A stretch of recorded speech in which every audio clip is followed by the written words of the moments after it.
হবে, কেমন হবে নাই।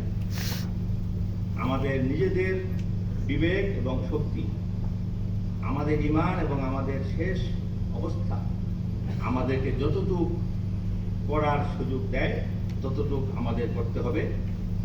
আমাদের গন্তব্য কি, আমাদের ফলাফল কি, সেটা চিন্তা করার সুযোগ এখন নেই।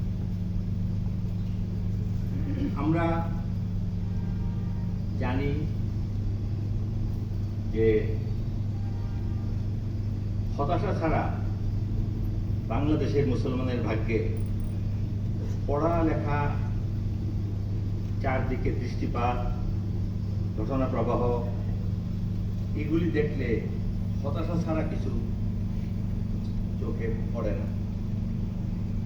কিন্তু আল্লাহ তাআলা আমাদেরকে নিষেধ করে দিয়েছেন, চারপাশে যতই কষ্ট, দুঃখ, বেদনা দেখো, ওয়ালা তাহিনু ওয়ালা তাহজানু, তোমরা হীনমন্য হইও না, হীনবল হইও না, হতাশ হইও না, উদ্বিগ্ন হইও না। ওয়া আনতুমুল আ'লাউন, তোমরাই বিজয়ী হবে, তোমরাই প্রতিষ্ঠিত হবে, একটা শর্ত, ইন কুনতুম মুমিনিন, যদি তোমরা আল্লাহর উপর বিশ্বাসী হও। এর নজির আজকের মুসলমান।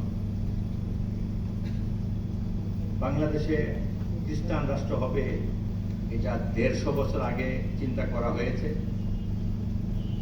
এবং ১৭৫৭ সালে খ্রিস্টানদের বিজয় মুর্শিদাবাদে হলেও এর আরো ২০০ বছর আগে পর্তুগিজরা, ইংরেজরা এই দেশে চেষ্টা শুরু করেছিল।